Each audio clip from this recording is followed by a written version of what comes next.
그러면 이제 마태복음 복음서 중에 이제 마태복음 강의 시작하도록 하겠습니다. 제가 성경책을 하나 들고 왔는데 이 성경책은 그 성경 전체를 연대기적으로 정리한 책입니다. 그 어성경이 읽어지네 거기에서 이번에 새로 올해 아마 편찬한 것 같아요. 그래서 복음서 같은 경우도 어, 그 예수님의 생애별로 이렇게 쭉 돼가지고 마태복음, 뭐 마가복음, 누가복음, 요한복음이 이렇게 섞여가지고 예수님의 생애별로 쭉 나와 있어요. 그래가지고 또 이 성경책으로 읽어보면 또 복음서로 읽는 또 재미가 있는 것 같아요. 그래서 뭐 혹시 관심 있으면 이거 구입을 해서 한번 그렇게 복음서를 읽어보는 것도 괜찮지 않을까 그런 생각을 합니다. 저도 요번에 복음서 강의 준비하면서 뭐 계속 비교해가지고 마태, 마가, 누가, 요한 서로 비교해서 이 성경 보기에 이 책이 참 좋은 것 같더라고요. 그래서 한번 제가 소개해드립니다. 오늘 마태복음 시작할 텐데 사복음서 중에 마태복음이 가장 먼저 기록되어 있습니다. 뭐 시기적으로 가장 먼저 기록되었는지 아닌지는 학자마다 조금 이렇게 서로 의견이 달라요. 마태복음을 먼저 기록했다고 하는 그런 설이 있고, 그다음에 마가복음이 먼저 기록됐다라는 뭐 설도 있고 그렇습니다. 그래서 어떤 게 먼저 기록됐다 그렇게 확정할 수는 없을 것 같습니다. 근데 복음서 성경 기록에서 이제 복음서를 제일 앞에 뒀는데 이유가 있는 것 같습니다. 그것은 무엇이냐면 구약에 있는 모든 내용의 연결점이 바로 마태복음입니다. 다른 어떤 사복음서보다 구약의 내용을 인용을 가장 많이 하고 있는 복음서가 마태복음이고, 그래서 예수님께서 구약의 말씀이 이루어지고 성취하신 분이시다라는 것을 가장 명확하게 설명하고 있는 것이 바로 마태복음이기 때문에, 그래서 구약 전체가 마무리된 다음에 처음 시작을 마태복음에 딱 기록한 것이 잘한 것 같다. 저는 그렇게 생각을 합니다. 그래서 마태복음을 뭐 정리를 한다면 저 밑에 적혀 있는 것처럼 왕으로 오신 예수님, 그러니까 구약에 있는 메시아 사상, 그 메시아 사상에서 메시아로서 왕으로서 이 땅에 오신 분이시다라는 것을 유대인들에게 증거하고 있는 것이 마태 복음이다. 그렇게 보시면 될 것 같습니다. 예, 마태복음의 저자가 마태입니다. 근데 마태복음에 보면 자기 자신을 소개할 때 항상 앞에 뭐라고 써 있냐면 세리 마태 이렇게 소개를 하고 있어요. 사실 당시에 세리라는 직업은 유대인들에게 있어서 부끄러운 그런 직업 중에 하나입니다. 돈은 많이 벌 수 있지만 같은 동족의 사람들에게 멸시를 당하는 그런 직업 중에 하나입니다. 그럼에도 불구하고 마태는 항상 자기 자신을 소개할 때 세리 마태였다 이렇게 이야기를 하는 것을 보게 됩니다.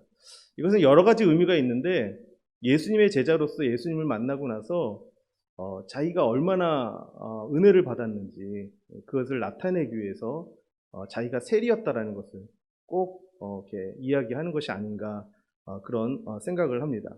그리고 12 제자 중에 이 마태가 글 쓰는 수준이 상당히 좋았다 그렇게 평가를 하고 있습니다. 그래서 예를 들면 마가복음 같은 경우는 만연체로 막 이렇게 돼 있습니다. 그래서 계속 꼬리에 꼬리를 무는 그런 문체로 쓰여져 있는데 마태복음은 간결체로 아주 너무 명확하고 그리고 너무 쉽게 그렇게 잘 기록되어 있는 그런 책이다라는 겁니다. 그래서 지식 수준이 상당히 있고 그리고 글도 많이 써본 그런 실력이 있는 마태가 이것을 기록을 했다 그렇게 보고 있습니다. 그리고 유대인들을 향한 그런 책이다라고 이야기를 하고 있습니다. 그래서 구약을 많이 인용을 하고 있고 그리고 모세오경 예수님을 모세와 비교해 가지고 이 마태복음을 기록을 했다라는 거예요. 그래서 이 마태의 특징 중에 하나가 뭐냐면 그냥 단순히 예수님의 이야기를 쭉 기록한 것이 아니라 나름대로 구성을 했어요. 구성을 해서 잘 짜여진 직물처럼 구조를 잘 만들었다라는 거예요. 예를 들면은 모세오경, 나중에 보겠지만 모세오경의 모세의 스토리하고도 마치기도 했고, 그리고 모세오경의 그 오경의 그 스토리와 마치기 위해서 예수님의 다마를 5개를 집어넣고 있습니다. 그래서 예수님의 다마 5개를 중심으로 해서 하나님의 나라가 어떤 것인지 그것을 표현을 하고 있습니다. 그리고 유대인을 대상으로 해서 썼기 때문에 문체나 여러 가지 면에서 유대인들이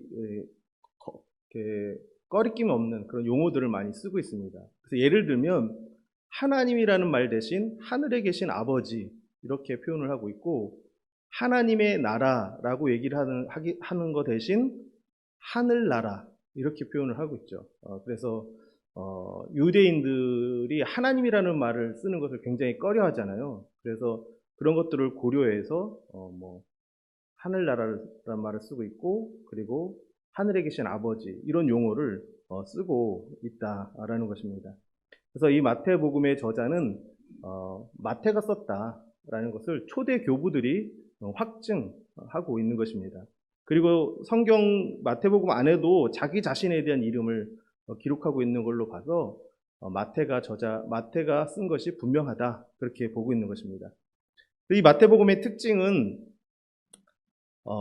예수님께서 3년 동안 공생을 했던 그 기간들을 그냥 이렇게 쭉 기록을 한 것이 아니라 여기 적혀 있는 것처럼 종류와 주제별로 그것을 잘 이렇게 구성을 해가지고 기록을 한 게 마태복음이다라는 것입니다.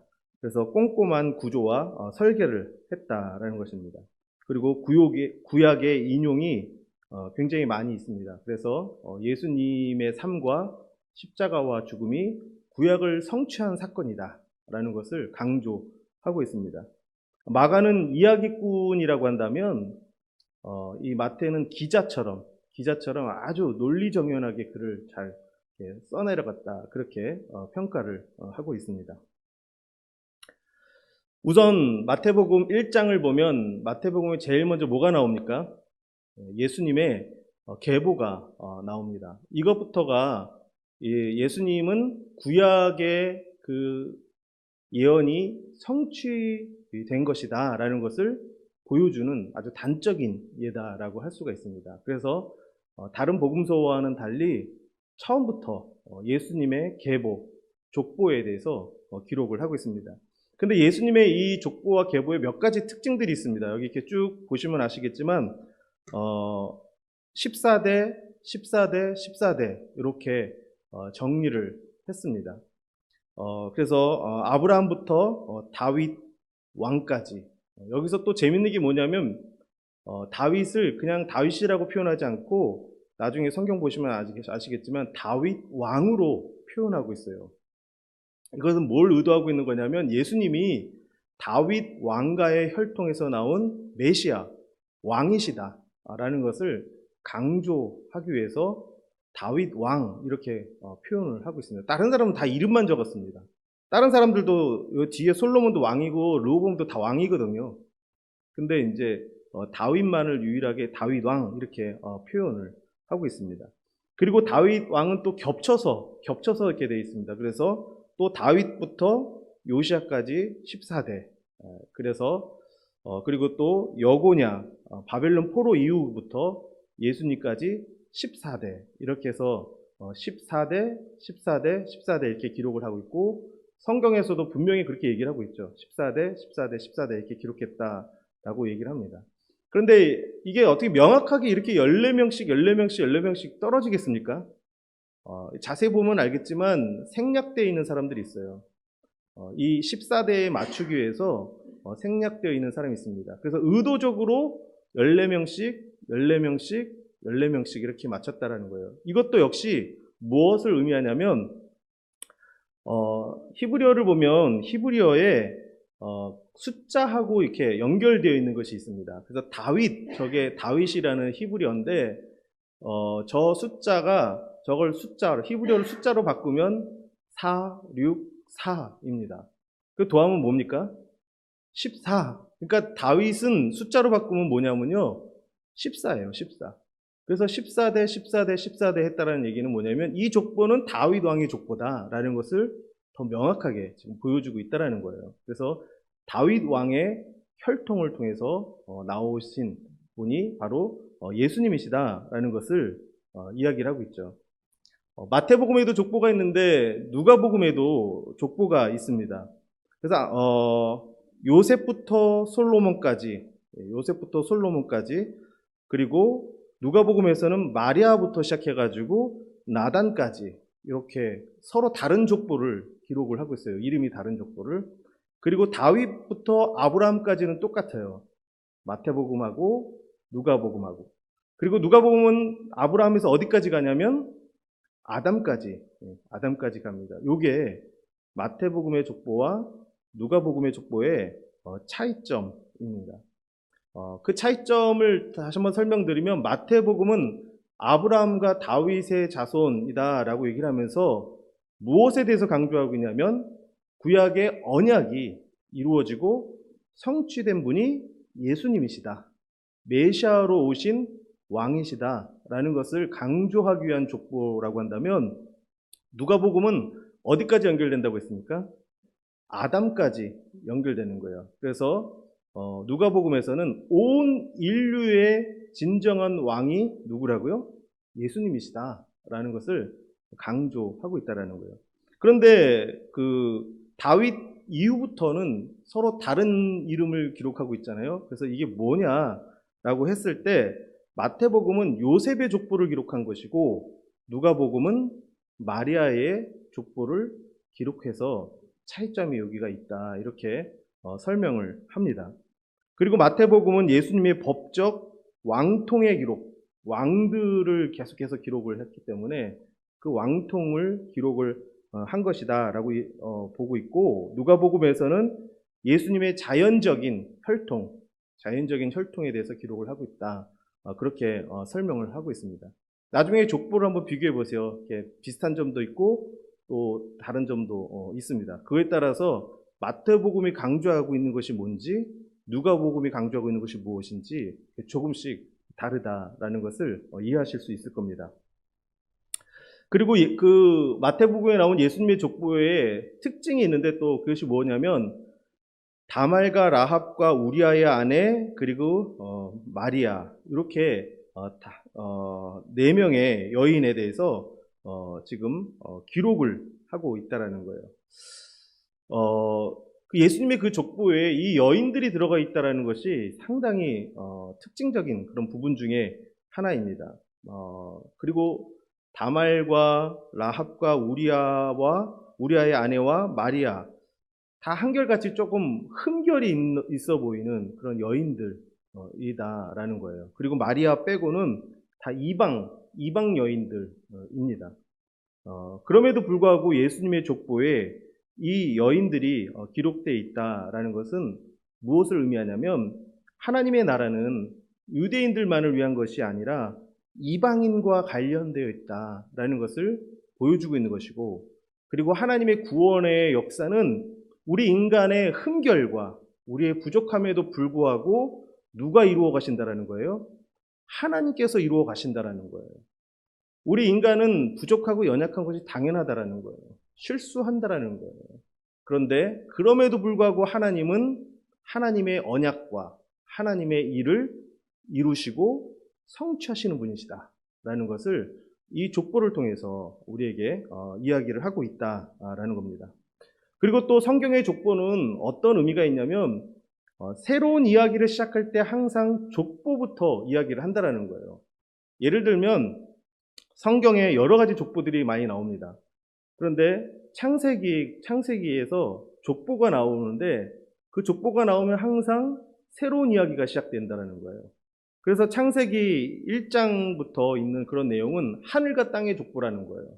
그래서 온 세상이 어떻게 새롭게 시작되었는지 그 이야기를 시작한다라는 거죠. 그리고 아담 자손의 족보가 나오고 그 다음에 새로운 이야기가 시작이 되고 그리고 계속해서 족보가 계속 창세기에서 나오는데 그 족보가 나올 때마다 새로운 이야기가 시작된다라는 거예요. 그러면 마태복음에서 예수님의 족보가 시작되었어요. 그러면 이 예수님의 족보를 통해서 무슨 이야기를 하려고 하겠습니까? 하나님의 나라가 어떻게 임하고 있는지, 메시아로서 예수님께서 어떻게 이 땅에 오셨는지 그 이야기를 시작하기 위해서 족보를 기록을 하고 있다라는 겁니다. 그래서 마태복음의 족보는 이렇게 네 가지로 정리할 수 있을 것 같아요. 첫 번째가 언약을 성취하신 예수님이시다 라는 것을 그 족보를 통해서 보여주고 있습니다. 그래서 아브라함으로부터 시작하는 겁니다. 그리고 왕으로 오신 예수님이다 라는 것을 보여주고 있습니다. 아까 말씀드렸던 것처럼 다윗 왕에 대해서 강조하고 있고 14대 14대 14대 그렇게 이야기를 하고 있는 것으로 왕으로 오신 예수님이다 라는 것이고, 세 번째로는 하나님의 나라를 시작하는 예수님. 아까 말씀드렸던 것처럼 성경에서 족보는 새로운 이야기의 시작인데 이 예수님의 족보는 하나님의 나라를 시작하시는 것에 대해서 이야기를 하고 있다. 그래서 하나님의 나라를 시작하시는 예수님에 대한 이야기고, 네 번째로는 여인들이 기록되어 있는 걸로 봐서, 그리고 그 여인들이 다 이방 사람이다라는 거예요. 그런 걸로 봐서 모든 민족을 위한 시작이 되신 예수님이시다라는 거예요. 그래서 이 족보는 닫혀있는 족보가 아니라 열려있는 족보라는 것이죠. 누구에게나 이 구원의 역사 속에 함께 동참할 수 있는 그런 족보다. 저와 여러분들도 그 예수의 족보에 들어가 있기 때문에 이 자리에 있는 거라고 저는 믿습니다. 그렇죠? 예, 우리는 예수의 보혈의 혈통으로 우리가 이 자리에 있는 겁니다. 그렇죠? 예, 만약에 그 족보가 그냥 그것으로 끝났다고 했다면 우리는 그 안에 들어갈 수가 없죠. 그런데 이 예수님의 족보는 14대 14대 14대에서 끝난 게 아니라 지금도 그 안에 계속해서 수없이 많은 사람들이 하나님의 자녀가 되어가고 있다라는 겁니다. 그래서 이 예수님의 족보는 닫힌 족보가 아니라 열린 족보다라는 겁니다. 이렇게 해서 1장에 나오는 족보 하나만 놓고 봐도 마태복음이 유대인을 위한 거라는 것을 알 수 있고, 그리고 구약의 모든 메시아 사상을 이루고 성취하신 분이 예수님이다라는 것을 이야기하려고 한다라는 것을 우리가 알 수 있다라는 겁니다. 그럼 마태가 기록한 예수님의 그 초상 세 가지를 말씀을 드리면, 마태복음에는 예수님에 대해서 이 세 가지를 강조하고 있다는 거예요. 첫 번째로는 메시아 사상, 구약의 모든 것을 이루시고 성취하신 분이시다, 왕으로 오셨다라는 것을 강조하고 있고, 두 번째로는 임마누엘에 대해서 강조하고 있다는 것입니다. 하나님께서 함께 하신다라는 거예요. 그래서 마태복음 앞부분하고 마지막이 이 임마누엘로 시작하고 임마누엘로 끝난다라는 것을 알 수 있습니다. 그리고 세 번째로는 모세 오경과 이렇게 비교하면서 구조를 비슷하게 기록을 했어요. 그런 걸 놓고 봤을 때 예수님을 새로운 모세로 이야기를 하고 있다는 거예요. 구약의 모세 오경을 기록한 모세의 권위보다도 훨씬 뛰어난 새 언약을 이루시는 그 옛 언약이 아니라 새 언약을 이루신 예수님에 대해서 강조하고 있다는 것입니다. 그래서 이 세 가지 사상을 하나로 묶은 것이 무엇이냐면 예수님을 하나님의 아들이다, 그렇게 표현을 하고 있는 것입니다. 이게 마태에 기록되어 있는 예수님의 특징적인 초상이다라는 겁니다. 그 내용을 하나씩 보면 왕으로 예수께서 이 땅에 오셨다라는 거죠. 그래서 전체 구조를 보면 왕이신 예수님의 탄생과 준비, 그리고 왕이신 예수님의 메시지와 사역, 그리고 땅끝까지 증인이 되는 것, 그리고 왕이신 예수님의 죽음과 부활에 대한 이야기로 이렇게 왕에 대한 이야기를 하고 있다라는 것입니다. 그래서 마태복음 전체가 예수님의 탄생, 기적, 가르침, 그리고 죽음과 부활, 이 모든 것이 다 예수님은 메시아로, 왕으로 이 땅에 오셨다라는 것을 강조하고 있다라는 겁니다. 그 다음에 두 번째 키워드가 임마누엘, 아까 말씀드렸죠? 임마누엘. 그래서 마태복음의 처음과 끝이 임마누엘로 끝난다는 거예요. 마태복음 1장 21절, 23절 같이 한번 읽어보겠습니다. 아들을 낳으리니 이름을 예수라 하라. 이는 그가 자기 백성을 그들의 죄에서 구원할 자이심이라 하니라. 이 모든 일이 된 것은 주께서 선지자로 하신 말씀을 이루려 하심이니 이르되 보라, 처녀가 잉태하여 아들을 낳을 것이요 그 이름은 임마누엘이라 하리라. 네. 마태복음 앞부분에 족보 다음에 나오는 탄생의 이야기인데 그 탄생의 이야기에서 무엇을 이야기하고 있냐면 임마누엘에 대해서 이야기를 하고 있습니다. 그리고 마태복음 마지막 끝부분 마태복음 28장 18절과 20절인데 이것도 같이 한번 읽어보겠습니다. 예수께서 나와 말씀하여 이르시되 하늘과 땅의 모든 권세를 내게 주셨으니 그러므로 너희는 가서 모든 민족을 제자로 삼아 아버지와 아들과 성령의 이름으로 세례를 베풀고 내가 너희에게 분부한 모든 것을 가르쳐 지키게 하라. 볼지어다 내가 세상 끝날까지 너희와 항상 함께 있으리라 하시니라. 마지막에 뭐라고 얘기합니까? 세상 끝날까지 너희와 항상 함께 있으리라. 이게 뭐예요? 임마누엘이죠. 임마누엘. 그렇죠? 예수님은 이 땅에 오셨을 때 우리와 함께 하기 위해서 오신 임마누엘이시고 예수님께서 십자가에서 죽으시고 부활하신 이후에 마지막 제자들에게 남겨준 그 말씀도 무슨 말씀이에요? 내가 너희와 항상 함께 있을 것이다. 그 임마누엘에 대해서 말씀하고 있습니다. 우리가 예수 믿고 우리가 예수님과 함께 항상 동행하는 줄로 믿습니다. 네, 우리가 그 예수님의 동행한 나와 함께하고 있다는 것, 이것을 확신하는 것이 우리가 신앙생활을 하는 데 있어서 아주 중요한 것 중에 하나다라는 것입니다. 그래서 마태복음을 다 읽고 나면 예수님이 그 십자가에서 죽으시고 부활하신 그 주님이 만왕의 왕이신데 그분이 나와 함께 하시는구나. 이런 확신을 가지셔야 됩니다. 아시겠죠? 예. 그리고 세 번째 마태복음의 키워드는 새 언약, 예수님과 모세를 비교해서 기록을 하고 있다라는 겁니다. 잘 보이실지 모르겠는데 제가 설명을 드리면 마태복음과 출애굽기가 정확하게 저렇게 연결되어진다라는 거예요.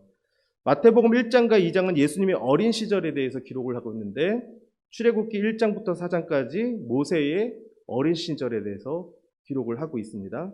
그리고 마태복음 3장에는 요단강에 예수님께서 들어가셔서 거기서 세례를 받으시죠. 그런데 출애굽기는 14장에서 이스라엘 백성들이 홍해로 들어갑니다. 이거를 바울이 뭘로 비유했습니까? 세례로 비유했어요. 그렇죠? 세례로. 예, 그래서 이게 연결이 이렇게 되는 거고 4장에서 예수님께서 40주야를 광야에서 금식하셨습니다. 그런데 출애굽기 34장을 보면 모세가 40주야를 시내산에서 금식을 하는 그런 내용이 나옵니다.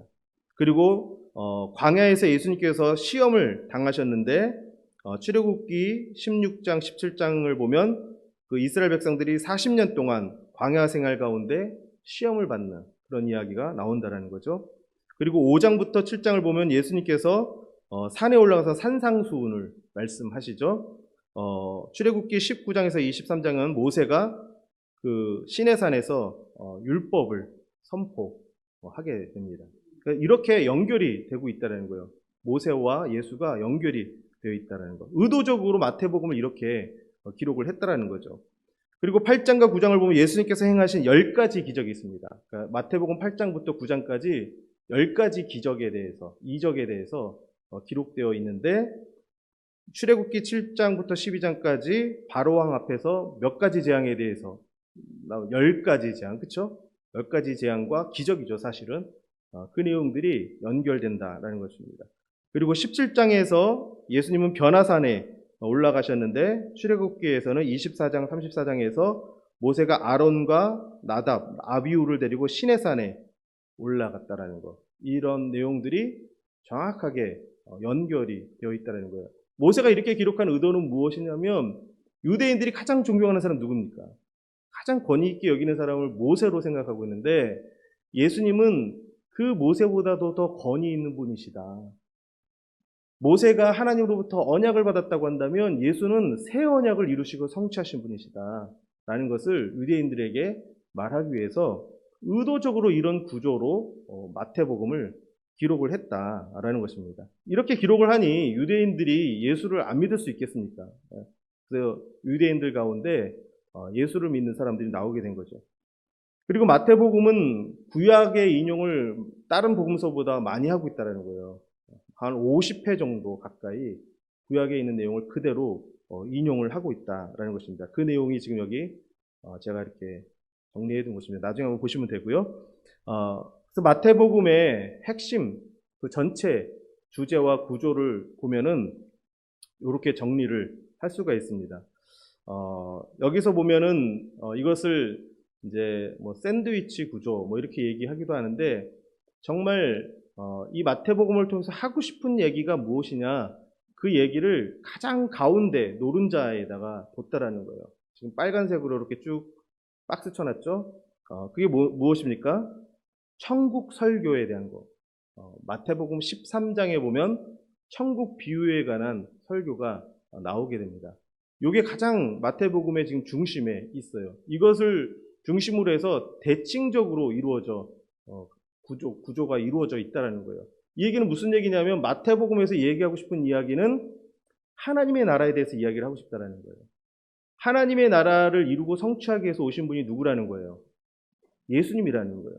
근데 그 예수님이 어떻게 그 하나님의 나라를 이루고 성취하느냐, 그 이야기를 이제 쭉 풀어가고 있는 것이 마태복음입니다. 그래서 아까 잠깐 말씀드렸던 것처럼 마태복음은 제일 처음에 임마누엘에 대해서 이야기를 했어요. 그렇죠? 그리고 제일 마지막에도 뭐에 대해서 이야기를 하고 있어요? 임마누엘에 대해서 이야기하고 있습니다. 저 제일 위하고 제일 밑에 보면 그대로 대칭을 이루고 있습니다.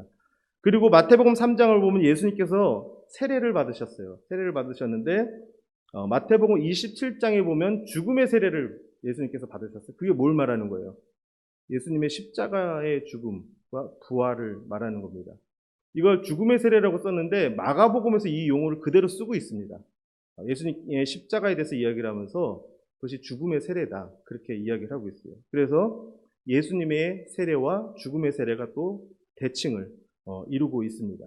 그리고 4장을 보면 사단으로부터 시험을 받는데, 사단이 뭐라고 이러냐면 내가 하나님의 아들이거든 이라고 말을 하고 있어요. 그런데 예수님께서 십자가에서 돌아가실 때 조롱하는 사람들이 뭐라고 이러냐면 내가 하나님의 아들이거든 이렇게 이야기를 하고 있다라는 거예요. 이게 또 정확하게 대칭을 이루고 있다라는 거예요. 이 대칭 구조 속에 5개의 예수님의 담화, 예수님의 설교, 그것을 기록을 하고 있습니다. 그런데 이 5개의 담화를 기록하고 있다는 것은 또 뭘 의미하겠습니까? 모세오경을 의미한다는 거예요. 그 모세의 권위 있는 모세오경의 대칭을 이루는 예수님의 5가지 설교, 5가지 말씀을 마태복음은 기록을 해놓고 있는 거예요. 그리고 그 5가지 중에 가장 중심에 뭐에 대한 이야기예요? 천국 비유에 관한 이유예요. 천국에 대한 이야기를 하려고 한다라는 거죠. 이 5가지 이야기 중에 첫 번째가 뭐냐면 산상 설교입니다. 4장에 어떤 사건에 대해서, 그러니까 예수님께서 광야에서 시험 받으신 이야기를 하고 나서 5장, 6장, 7장에서 산상수훈에 대해서 기록을 하고 있습니다. 이것은 뭐에 대해서 기록을 하냐면 하나님 나라의 백성으로서 어떻게 살아야 되냐, 그거를 알려주기 위해서 산상설교 기록했다라는 것이고, 그리고 두 번째가 여기 사도들의 파송 이렇게 기록되어 있는데 8장부터 9장까지 10가지 기적을 기록을 하고 있어요. 그리고 10장에 예수님의 제자 12제자를 파송하는 그런 이야기가, 파송하면서 예수님께서 하신 말씀이 기록되어 있습니다. 이거는 일상 속에서 하나님의 나라가 어떻게 이루어져 가고 있는지, 사람들의 병을 고치고 귀신을 내쫓고 하는 그런 여러 가지 많은 이적들을 통해서 하나님의 나라가 지금 이루어지고 있다라는 것을 보여주고, 그리고 그 모든 것을 다 하고 나서 제자들을 파송하는 그런 내용이 기록되어 있다는 거예요.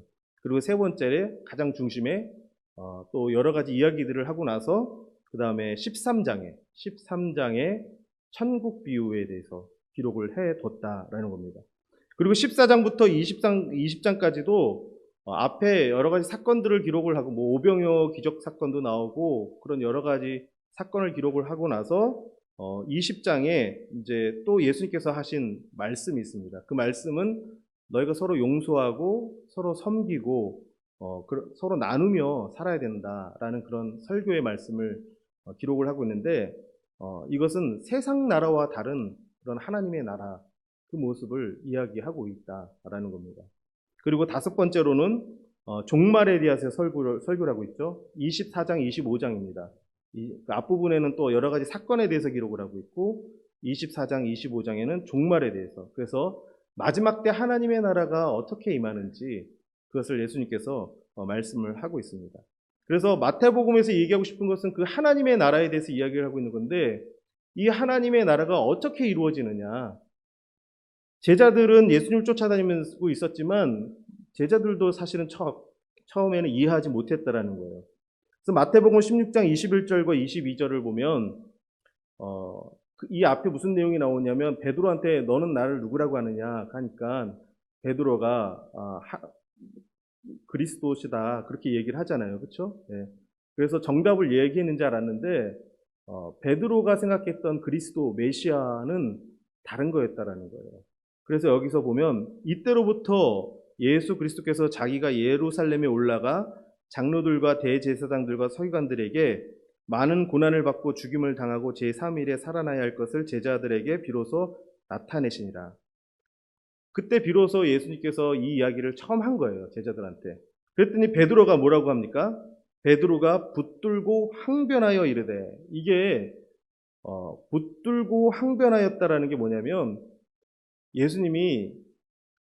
베드로가 예수님 멱살 잡고 흔들었다라는 거예요. 어떻게 그딴 얘기할 수 있냐고. 지금 그런 뉘앙스라는 거예요. 지금 그런 뉘앙스. 그래서 주여 그리하지 마옵소서. 이 일이 결코 죽게 미치지 아니하리라. 하나님의 나라가, 당신이 하나님의 나라를 이루어야 될 왕인데 당신이 왜 죽냐라는 거예요. 왜 죽냐라는 거예요. 베드로도 처음에는 하나님의 나라가 어떻게 임하는 건지 몰랐어요.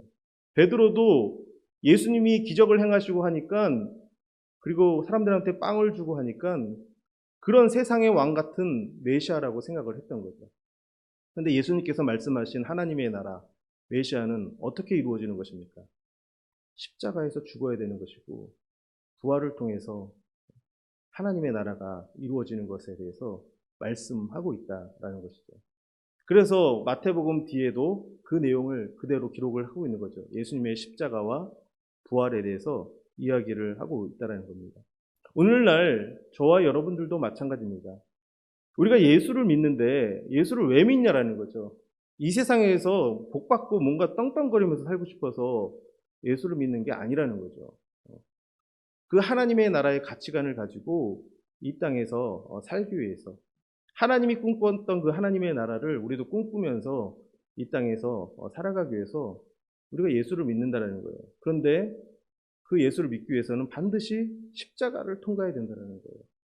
그 십자가에서 내가 죽고 그리스도께서 사시는 것을 경험해야지만 우리가 그 하나님의 나라가 뭔지를 알게 되는 것이고, 거듭남이라는 것을 경험하게 된다는 것이죠.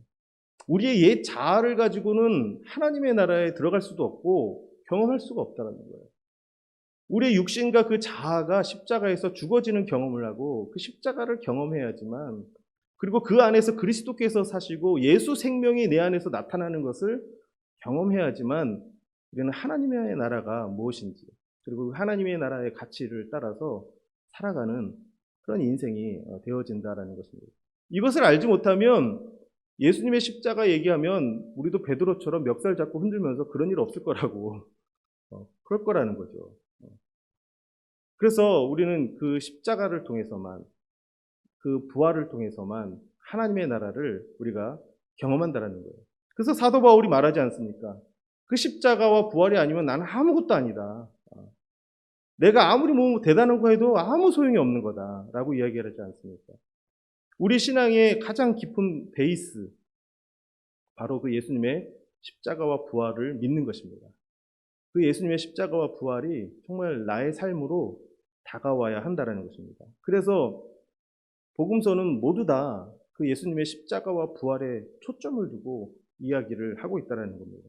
특별히 마태복음은 하나님의 나라를 이야기하고 있는데, 그 하나님의 나라의 메시아, 왕으로서 예수 그리스도를 설명하고 있는데, 예수님이 어떻게 메시아가 되느냐, 십자가에서 죽고 다시 부활하심으로 메시아가 됐다라는 것입니다. 진정한 왕이 되었다라는 겁니다.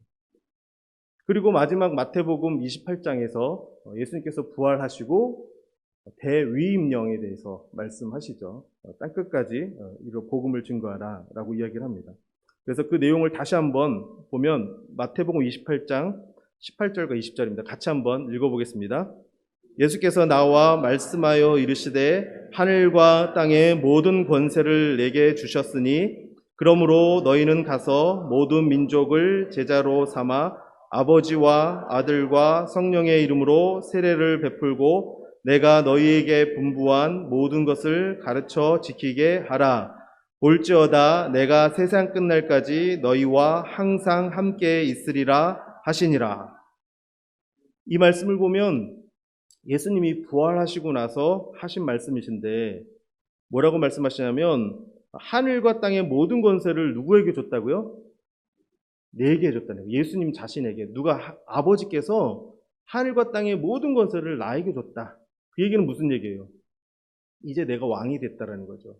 메시아, 하나님 나라의 그 왕으로 등극하게 되었다라는 거예요.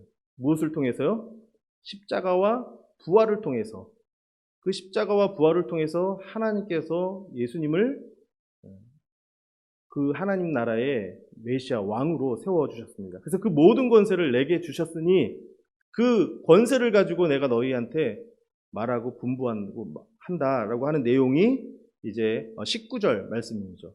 그러므로 너희는 가서 모든 민족을 제자로 삼아 아버지와 아들과 성령의 이름으로 세례를 베풀고 내가 너희에게 분부한 모든 것을 가르쳐 지키게 하라. 여기서 모든 민족을, 모든 민족에, 유대인에게만이 아니라 모든 민족에게 가서 그 복음을 증거하고 가르치고 그래서 세례를 주고 그것을 지키게 하라라고 말씀하시고 나서 그것으로 끝나는 것이 아니라 볼지어다 내가 세상 끝날까지 너희와 항상 함께 있을 것이다 라는 거예요. 왕으로 등극하신 그 예수님께서 우리와 함께 하시겠다라고 약속하고 있다라는 것입니다. 믿으시죠? 예. 그 예수님께서 우리와 항상 함께하고 있다는 것을 우리가 확신하셔야 됩니다. 그래서 이 마지막 대위임령이 모든 복음서에 다 기록되어 있고 그리고 사도행전에서도 기록되어 있습니다. 그래서 제가 이거를 쭉 정리를 지금 이렇게 해서 한 번에 볼 수 있도록 이렇게 했는데 뭐 멀리 계셔서 보이진 않을 텐데 나중에 제가 좀 PDF 파일을 한번 출력해서 보시면 될 것 같습니다. 그래서 두 번째 보면 마태복음에 나와 있는 내용, 예수님께서 그 대위임령을 말씀하시기 전에 무엇을 이야기를 하셨냐면 권세를 이야기했어요. 그렇죠? 내게 권세가 있다. 그리고 내가 그 권세를 가지고 있는데 내가 그 권세를 가지고 있는 사람으로서 내가 너희에게 명령을 한다 하면서 그 대위임령에 대해서 말씀을 하셨습니다. 마가복음에서는 이거와 대칭을 이루는 것이 무엇이냐면 17절 그 빨간 표 있는 걸 보면 표적에 대해서 이야기를 하고 있습니다. 믿는 자들에게는 이런 표적이 따를 것이다 라고 말합니다. 그러면서 그 대위임령에 대해서 아까 앞부분에 이야기를 하고 있습니다. 누가복음에서는 뭐에 대해서 얘기를 하냐면 49절에 보면 약속하신 것에 대해서 이야기를 하고 있습니다. 이제 조금씩 윤곽이 나타나게 될 거예요.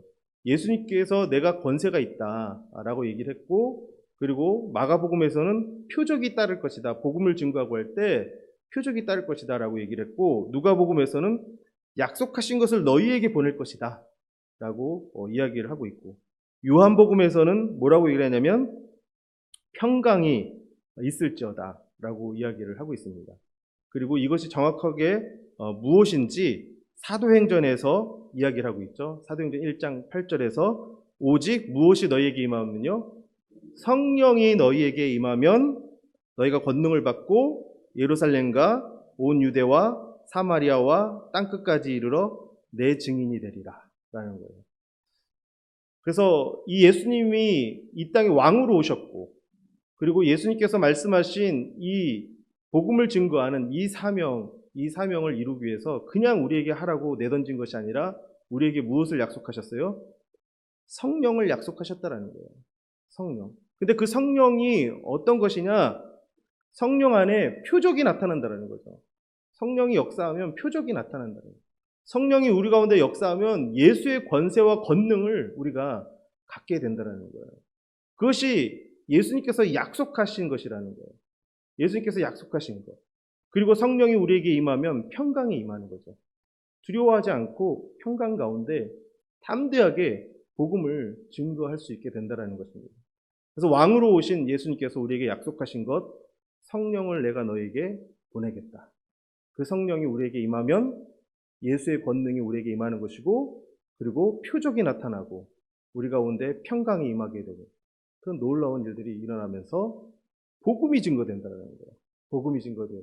그래서 하나님의 나라가 땅 끝까지 증거되는 그런 역사가 일어날 것이다. 그 일을 이루어 가는데 내가 너희와 끝날까지 항상 함께 있을 것이다. 라고 예수님께서 말씀하시고 약속하셨다는 것입니다. 지금 우리 이 시간에도 예수님께서 우리와 함께 하시는 줄로 믿습니다.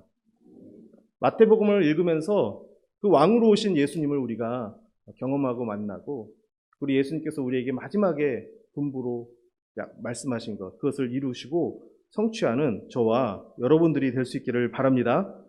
그래서 정리하면 마태복음 1장부터 28장까지 전체 내용은 마태복음 1장 1절에서 17절 예수님의 족보로부터 시작을 했습니다. 그리고 마태복음 28장 16절과 20절에서 예수님의 대위임령으로 마무리됩니다. 예수님의 족보로 시작했다는 것은 예수님은 구약의 그 모든 내용들을 이루시고 성취하신 메시아로 이 땅에 오셨다라는 것이고, 예수님의 십자가와 죽음 이후에 우리에게 주신 그 대위임령은 지금도 그 왕의 명령을 따라 우리가 하나님의 나라를 이루어가는 참된 제자가 되기를 원하신다라는 것입니다. 저와 여러분들이 그렇게 하나님께서 원하시는 것, 하나님 나라의 그 복음을 전하는 것, 이것에 순종하고 또 이것에 순종하며 나갈 때 우리와 함께 하시는 예수님을 경험하는 저와 여러분들이 될 수 있기를 주님의 이름으로 축복합니다. 예, 그래서 이번 한 주간이든 어떤 마태복음을 읽으시면서 제가 간략하게라도 설명한 이 내용을 기억하시면서 한번 읽어보시면 좋을 것 같습니다.